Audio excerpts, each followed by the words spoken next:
você esteja vivendo, deixa o Senhor te usar nessa noite. Não só nessa noite, mas todos os dias. Enquanto você louva, enquanto você busca, o Senhor vai trabalhando naquilo que mais te faz sofrer. Aleluia, Jesus. Esse é o agradecimento da oportunidade em nome do Senhor Jesus. Glória a Deus. Glória a Deus. Agora vamos alimentar da palavra de Deus, né?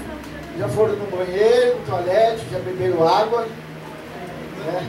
Agora só podemos dar glória a Deus e aleluia, né? Conversar aqui só pode nesse momento, glória a Deus e aleluia. Amém? Vou passar para o pastor Juarez para interceder pelo pastor Alexandre, que vai trazer a mensagem dessa noite. Amém? Glória a Deus.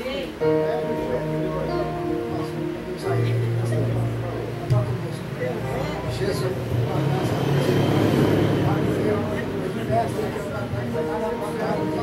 Nessa noite, Pai, nós estamos sendo no teu caso, Pai, tomando a tua ação, Pai, fala conosco, Pai, através da tua palavra, através do teu Espírito Santo, Pai, Deus,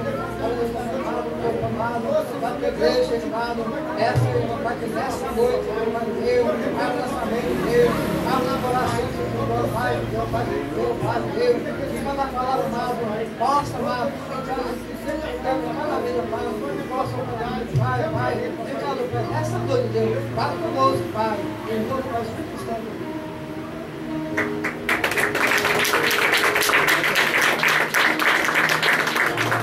Quero cumprimentar a igreja com a santa paz de Cristo Jesus. Amém. Amém. Bendito seja o nome de Jesus. Estamos em mais um encontro familiar, mais um domingo, mais um culto de família.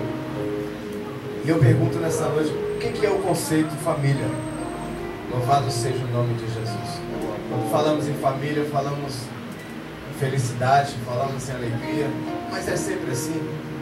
Todo conceito de família é sempre alegria e felicidade. Às vezes não. Às vezes na própria família nós vemos tantas guerras, tantas confusões. Mas família, o que é família? É a minha família? É a tua família? Só isso é família? Nós vamos entender que, na verdade, família não é só isso. Família não sou eu e a minha família, não é você e a sua família. Família somos todos nós. Nós vamos entender quando que o próprio Cristo, o próprio Jesus, ele confirma isso. Que família não é só a que nós temos dentro de casa, mas também são todos aqueles que convivem conosco. Então eu quero convidar os irmãos, abra suas Bíblias no livro de Mateus, capítulo 12. Nós vamos ler a partir do versículo de número 43. E aí eu quero falar um pouco com vocês sobre o conceito família.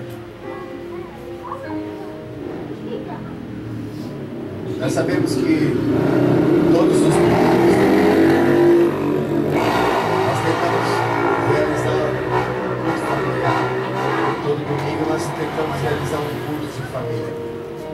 Eu quero adquirir um conceito aqui, hoje, que a partir desse domingo nós iremos avançar com mais frequência em questão família.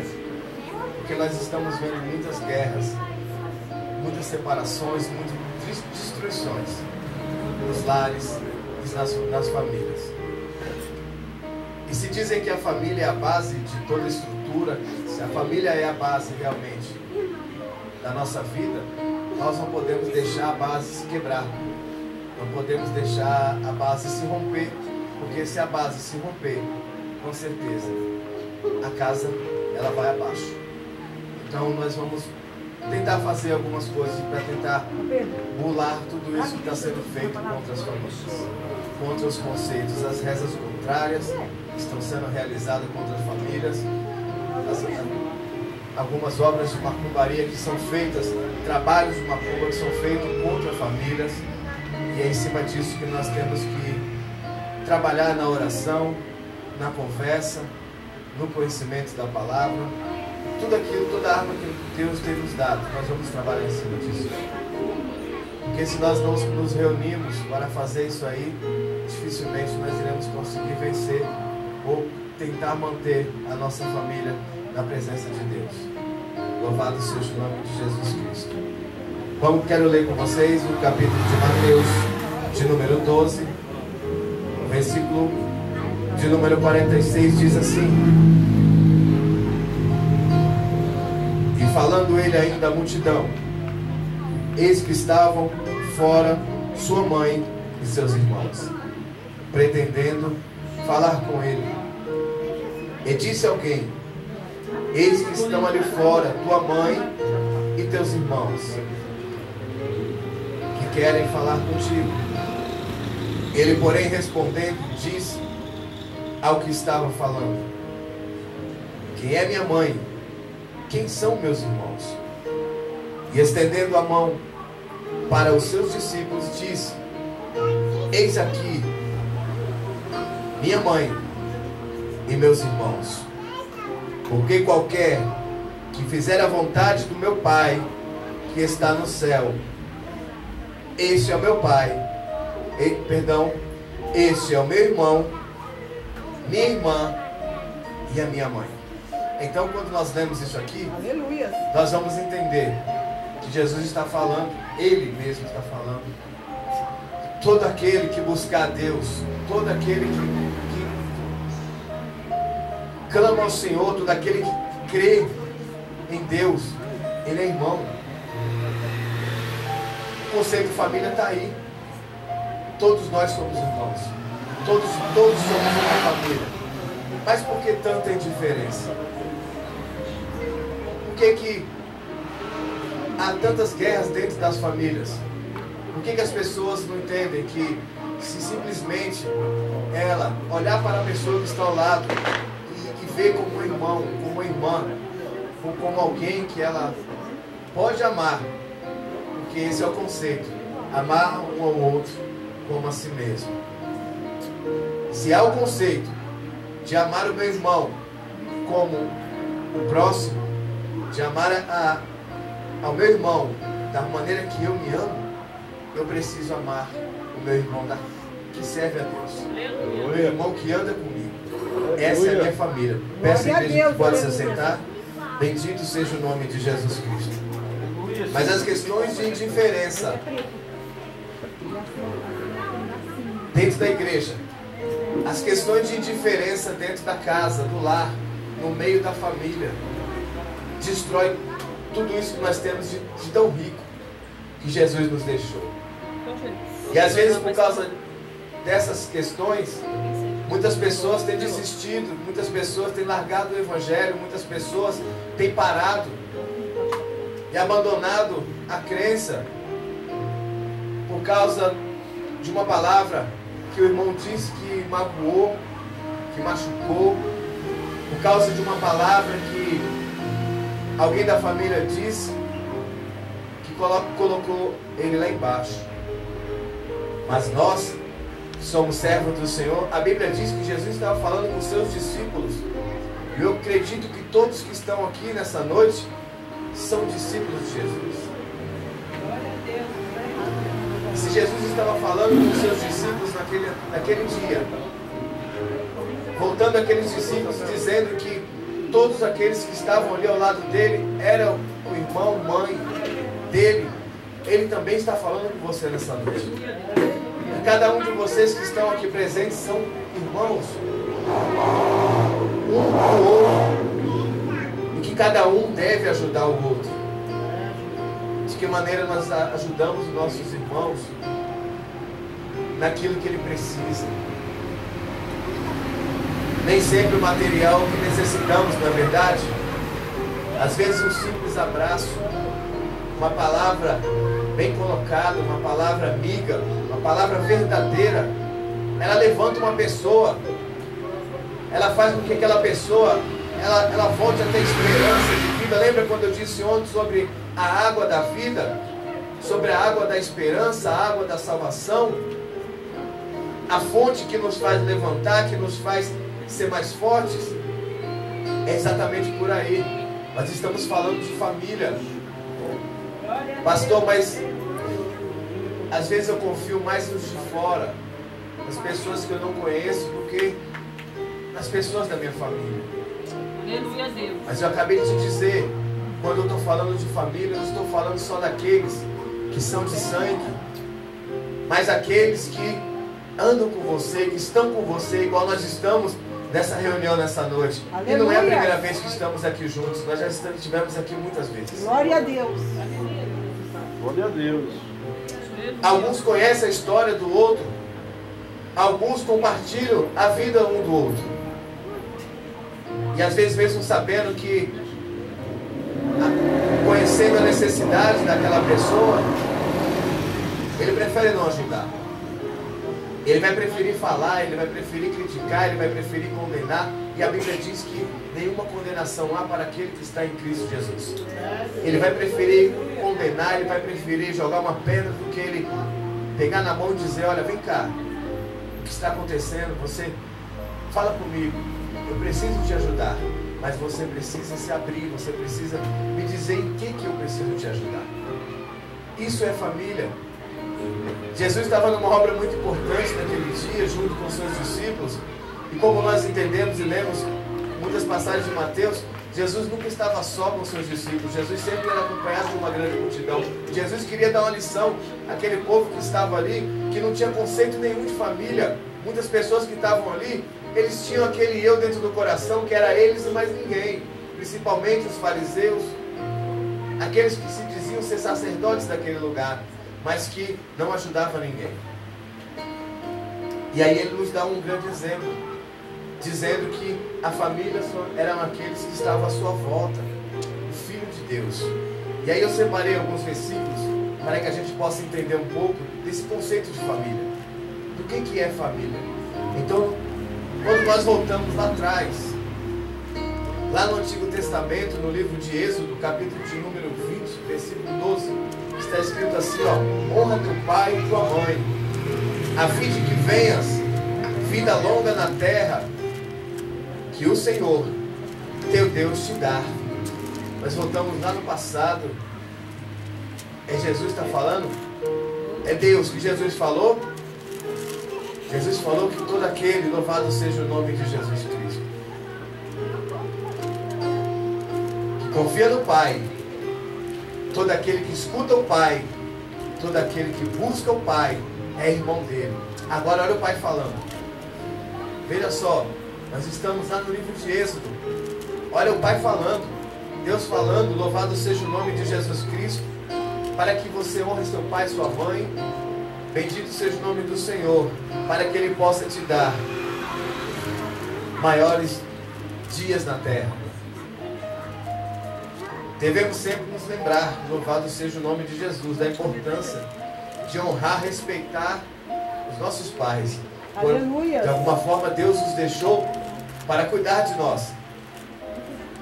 Deu uma responsabilidade para eles na terra. Imagina a responsabilidade que Jesus pegou nas mãos, pegou para si, em cuidar de nós. Olha o que o Senhor passou para que nós podemos chegar até aqui. E aí nós, às vezes, esquecemos disso, do conceito de família. E na hora que eu mais preciso de você, você me vira as costas. Você diz que é minha família, você diz que é meu amigo, você diz assim: Alexandre, quando você precisar, conta comigo, eu vou te ajudar. E exatamente no momento em que eu preciso da sua ajuda, você vira as costas para mim. Isso não é família, não é conceito familiar. Verdade? Então, nós devemos cada dia mais buscar esse conceito de família, tentar abrir o coração. Com falsidade não dá. É verdade, Senhor. Precisa ter uma verdade muito grande. Mas, pastor, eu preciso mostrar para a pessoa que eu estou sendo verdadeira. Não, mostre para você mesmo. A verdade que está dentro do seu coração é que vai levantar a pessoa, que vai fazer com que você, quando abrir a boca e falar, aquelas palavras comecem a mudar algo dentro da pessoa que você está falando. E a verdade que está saindo dentro do seu coração, sabe por quê? A Bíblia diz que a boca fala do coração está cheio. Se há verdade, toda palavra que sair da sua boca, ela vai sair com verdade. Glória a Deus. E ela vai atingir aquela pessoa que você está falando. Se há engano, a mentira para engrandecimento, ela vai sair assim também da sua boca. Mas ela não vai Aleluia, fazer Senhor efeito Jesus. nenhum naquela pessoa, Glória a Deus. a não ser um efeito contrário, um efeito que vai derrubar mais ainda. O conceito família é muito mais do que isso. Ajudar um ao outro, ajudar o próximo a se alegrar, se levantar. Mas eu fico tão triste quando eu passo na frente das igrejas hoje e eu vejo o quanto as igrejas estão vazias. Às vezes eu passo, está o pastor, mais alguns obreiros, e aí você conta 7 pessoas, 5 pessoas dentro da igreja. Esses dias eu fui visitar uma igreja grande, não me cabe dizer o nome, mas uma igreja grande, que tempos atrás era cheia, tinha bastante pessoas, e eu fiquei olhando, observando, e eu vi que naquela igreja tinha muitos lugares vazios, muitas cadeiras vazias, naquele lugar onde há tempos atrás não tinha. E aí nós falamos do conceito família. Esse conceito, ele gira mundialmente em todos os lugares. Não só aqui, aonde eu estou falando, não só dentro do ministério, mas em todos os ministérios, a guerra. Um querendo ser maior do que o outro, um querendo ser melhor do que o outro, um querendo se aparecer mais do que o outro. Quantos jovens nós vemos saindo de dentro de igrejas pequenas para tentar se aventurar em igrejas maiores? Sabe por quê? Porque quando ele está dentro da igreja pequena, Deus prepara ele de uma maneira grandiosa. Deus enche ele de dons, porque ele está buscando. Deus dá a ele ferramentas para trabalhar quando ele percebe que aquelas ferramentas que ele tem na mão pode lhe tornar uma pessoa presente diante da população. Ele diz assim: opa, aqui não dá mais para mim. Não dá para pregar mais aqui para 20 pessoas, tem poucas pessoas para me ver. E aí ele quer sair, ele quer ir para aquelas igrejas enormes onde tem 500 pessoas, 1000 pessoas, mas quando ele chega lá, a situação é diferente. Ele pode ter a primeira oportunidade, a segunda oportunidade, ele vai entender que aquele negócio ali não é para ele. Sabe por quê? Porque Deus não mandou ele para lá. Se Deus deu os dons e as ferramentas para ele trabalhar naquele lugar pequeno, é ali que ele tem que trabalhar. Mas os jovens, muitos dos jovens, eu estou falando jovem porque é onde começa a fluir a vontade de aparecer em público. Mas os maiores também fazem isso. Os adultos também fazem isso. Pessoas conhecedoras da palavra de Deus, quando elas se enchem do poder da graça do Senhor, elas querem sair e mostrar para as pessoas que ela é cheia do Espírito Santo, que ela é cheia da graça de Deus. Elas se esquecem dos irmãos que elas estão deixando para trás, que elas poderiam ter ajudado. Mas quando muitos deles chegam nesse lugar para se aparecer, para se engrandecer, nessa hora Jesus, eu acho que Jesus sempre fica em silêncio, observando, porque quando o meu eu desperta de dentro de mim, Jesus observa, deixa o meu eu trabalhar, e aí o Espírito Santo e o Senhor sentam e fica só observando você trabalhar sozinho. Aonde está a humildade? Aleluia. Forma seja. Aonde é que está? Glória Louvado a Deus. seja o nome do Senhor Jesus. Glória a Deus. Às vezes nós achamos que algumas situações é um ato de humilhação. Não é. Não é ato de humilhação. É ato de humildade. Às vezes você mata uma pessoa com uma palavra. Ela vem com você com a pedra. Você pega aquela pedra, coloca a pedra no bolso e diz algo para ela tão gostoso que acaba com ela, destrói com ela. Às vezes ela quer te derrubar e você, humildemente, abaixa a cabeça, senta no seu banco, ali, levanta a sua humildade acima do seu orgulho. Aquela pessoa destrói. Quanto mais o seu caráter vai aumentando, quanto mais a sua humildade interior ela vai aumentando, mais sábio, mais inteligente você fica todos os dias. Deus, ele dá estratégia aos seus, muita estratégia. Basta apenas usar, observar tudo o que está acontecendo em sua volta. Observa, abre os olhos, olha o que está acontecendo em sua volta. E aquela estratégia que Deus te deu vai fazer você trabalhar de uma maneira muito grande. Você vai observar as pessoas, aquela que precisa, aquela que não precisa, aquela que pode te ajudar, aquela que precisa ser ajudada. Dia após dia, há pessoas precisando e necessitando da nossa ajuda. Aleluia. No livro de Salmos, capítulo 103, Glória a versículo Deus. 17. Está escrito assim: mas o amor leal do Senhor, seu amor eterno, está com os que temem, e a sua justiça com os filhos dos seus filhos, com os que guardam a sua aliança e se lembram de obedecer aos seus preceitos. Nunca devemos esquecer disso, dos preceitos, dos mandamentos de Deus, da aliança que um dia nós fizemos com Deus. Eu escutei uma coisa muito engraçada. E eu vou começar a adquirir isso para mim. Vou colocar no meu caderninho. Eu sou o ministro que realiza casamentos. E tem uma parte do casamento que eu pergunto. O voto é o mais importante que tem no casamento. Que eu tenho como conceito é o voto. Paulo dizia assim: se você não pode cumprir o voto, não faça. Porque o negócio fica estreito depois. E aí o que acontece?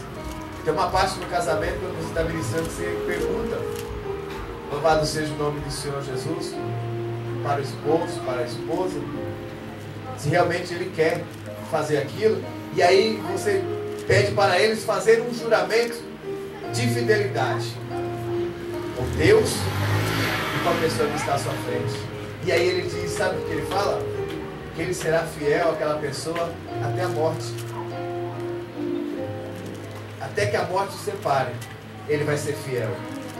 E aí nós vemos hoje tantas pessoas se separando, tantas pessoas pedindo divórcio. E aí eu achei engraçado que eu escutei isso, até eu ri muito. Porque eu estava ouvindo e um rapaz que foi até o pastor e pediu a oração, pastor. Eu acho que você já deve ter visto por aí isso aí. Pediu oração para o pastor, porque ele queria se divorciar, queria se separar. E aí, o que acontece? A oração dele era para que tudo desse certo, a separação. O pastor falou, tudo bem, eu posso orar. Vou orar. E eu vou adquirir essa oração também. Para todos aqueles que querem se separar. Ele jurou fidelidade a Deus, ele disse que seria fiel até a morte, não é? Então a minha oração é que Deus mate ele. Eu tenho que orar sim, porque a única forma de separação é a morte, não é? Que aí Deus... E aí ele fica aquela pessoa que pediu a oração, ele não quis mais. Ele falou, parou, pastor, não ore mais. Não ora mais, porque ninguém quer morrer, quer? Não quer, mas no dia de jurar fidelidade ele jurou. Ser fiel até a morte. E aí Paulo dizia, não, se você não pode cumprir o voto, não faça. É dessa forma, Senhor, aleluia. Como posso eu, então, como ministro, perante diversas testemunhas, diante dos dois casais, louvado seja o nome de Jesus Cristo, concordar com aquilo que eles falaram ali e eu dobrar meu joelho para orar pela uma separação? Não posso orar pela separação. Nunca, jamais. Pastor, mas a guerra está feita dentro de casa, mas não peça para orar. Eu não vou orar para você se separar. Vá falar você com Deus. Você fez um compromisso com ele, não foi comigo. Aí que é a diferença. Não foi com o pastor que você fez. O compromisso foi com Deus. Glória a Deus. Porque a minha oração vai ser assim. Eu vou orar, Senhor, o que foi que eles juraram até a morte? Não foi a morte? A separação? Então, se eu for orar, vai ser assim. Eu não vou orar para a separação. Eu vou orar para que haja uma reconciliação. Para que voltem novamente a ser a família feliz que eram antigamente. Eu sempre digo, eu aprendi muito isso como pastor, e eu aprendi a respeitar, independente da situação que você está vivendo, boa ou ruim. Eu sabendo de tudo que está acontecendo, eu vou sempre pedir permissão a você para uma conversa. Eu vou pedir permissão a você. Se você quiser falar comigo, eu converso com você. Eu tento te ajudar. Mas se você disser, pastor, eu não estou a fim de conversar, eu não vou interferir na sua vontade. Eu vou orar por você.